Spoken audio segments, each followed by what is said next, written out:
Hello and welcome to this Red Gamer Tech video. Myself, Marta, where as always I'm here with the latest from the tech world in the last 24 or so hours. So what I have for you today, my friends, well, we're going to kick things off with something regarding those of you who use Windows 10 Mobile, all 6 of you. So what we have here is that Microsoft has updated the Windows 10 Mobile support page, and obviously, Windows 10 Mobile has been pretty much dead for a while.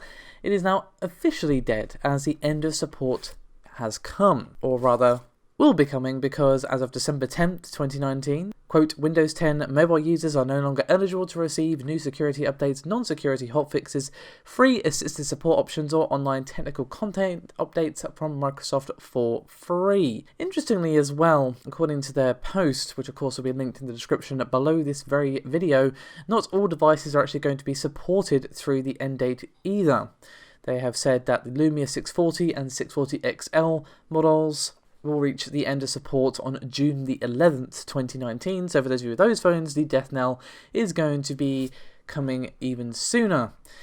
Now, unfortunately, Microsoft has said that after the end of support deadline, some important features are going to stop working. For example, manual backups and automatic backups will stop working on March 2020, but things like photo uploads may continue to work for about a year after the actual official end of support. And they've said, quote, with the Windows 10 Mobile OS end of support, we recommend that customers move to a supported Android or iOS device. Now, for those of you who want to hold on to your Windows 10 Mobile after December the 10th, or the summer date, depending on which phone you actually have, you can manually create a backup, by going to Settings, Updated Security, Backup, More Options, and Backup Now before the deadline has actually reached. So, RIP F to pay respects to Windows 10 Mobile. It's not really going to affect too many of you because, well, Windows 10 Mobile obviously didn't do very well for itself, which is precisely why they're ending support,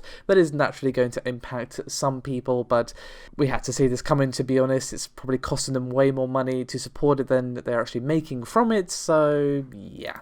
But that's not the only thing we actually have from Microsoft today. No. They're actually looking for your thoughts and feelings on how to make PC gaming better. Now, Microsoft have been very much trying to improve Windows as a PC gaming platform, and obviously they've been doing better because, you know, we're comparing now versus the time of games for Windows Live, which, let's just not speak of that time. It was a painful, horrible time, so let's just forget that it ever happened.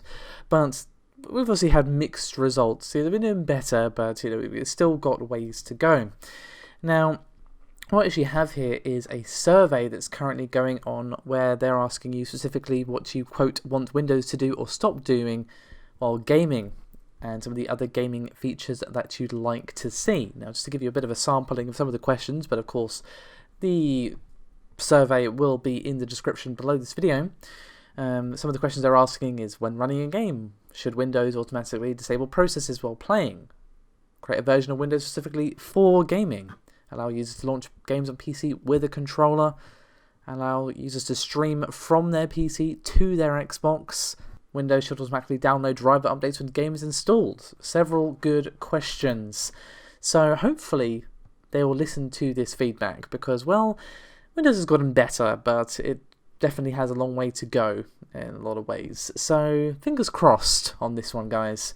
But we're going to move to our star today, as the MSI CEO has talked a lot about numerous topics to do with Intel and the growth of AMD. So let's get stuck in, shall we? Now, one of the more interesting things that he discussed, and he did discuss a lot of interesting things, was actually to do with the chip shortage that Intel has been suffering from, that I myself have discussed more times than I can count. I feel like I've said it about it till I've gone blue in the face, but he made some comments that are really cool because it gives a little sort of insight as to how Intel have actually dealt with it. And obviously MSI are kind of privy to this because they're an AIB and have to deal with those CPU shortages as well. And according to Charles Chang, who again is the MSI CEO, he said that he's been able to get enough processors for the laptop and desktop systems, but he did say that Intel has prioritized, at least in his experience, orders for data center and then laptop processors, and then interestingly desktop CPUs actually come last. And he said, quote, "We focus on the high-end products and we get the priority of the CPU supply. Intel tells everybody they have a priority to supply high-end chips. They say, let's start at data center first, mobile second, desktop last.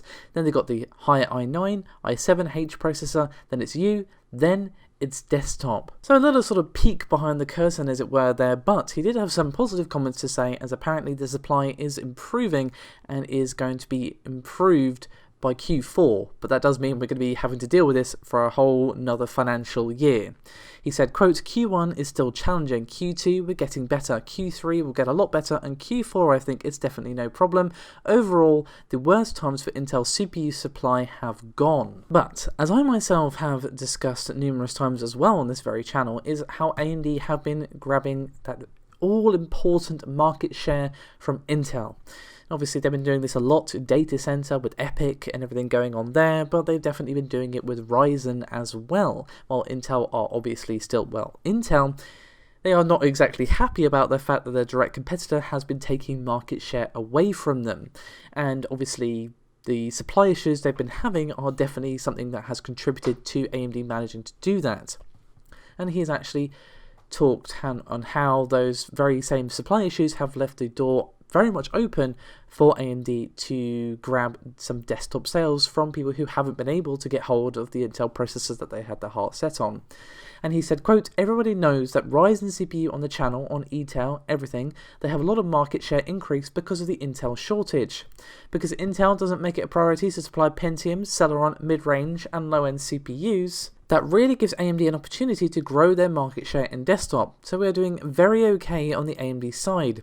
We have a big portion of the AMD motherboard, which makes Intel kind of upset. But I say, hey guys, once you solve the supply issue, let's figure out how we can get back your share." And you can't really blame him for being so candid there, because understandably as well, these shortages have had a knock-on effect on their motherboard business, and I highly doubt that they're only ones. I'm sure other AIBs have felt the same, because obviously, if you're not able to get the processor that you want, the Intel one anyway, you're not going to buy an Intel motherboard, you're going to buy an AMD one instead, or stick with the one that you already have, or whatever.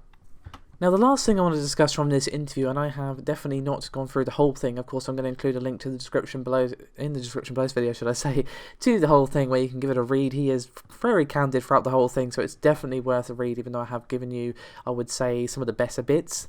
The last thing I actually want to touch on here is regarding the tariffs, as of course the tariffs on Chinese goods are obviously leading to higher prices for consumers. Several OEMs have been a bit shy to talk about this, but obviously not in this case, which is why I'm bringing it up. So he's basically saying here that obviously they are leading to price increases that are somewhere between the sort of ballpark of 5 and 10%, but people who buy only new or build PCs over a few years probably are not going to actually notice the difference. And what his reasoning behind that here, you ask? Well, quote, "How often are people buying a laptop? How often are they buying a desktop, a monitor? No matter gaming monitor or the other monitor, maybe every 2 years, 3 years or 4 years. So their previous purchasing experience is maybe 3-4 years ago. So if you add 5 to 10%, they don't feel anything." And I suppose you could see the logic behind that, because, well, things are actually going to get more expensive, especially if you got that old motherboard you had second hand off your friend or whatever, and then you buy the brand new spanking Intel or AMD motherboard, and then, obviously it's going to be more expensive because you just got it new and shiny instead of pre-owned or what have you. So you can kind of see his line of thinking there.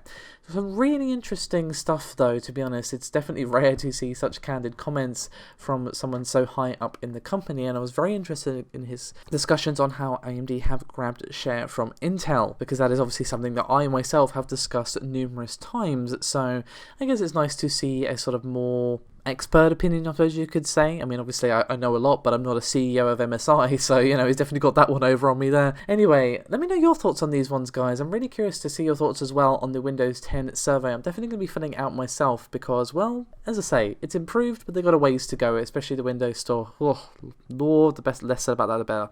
Anyway, that's me done for this video. Thank you so much for watching, guys. As always, your support is very much appreciated. I'll see you next time. Bye-bye.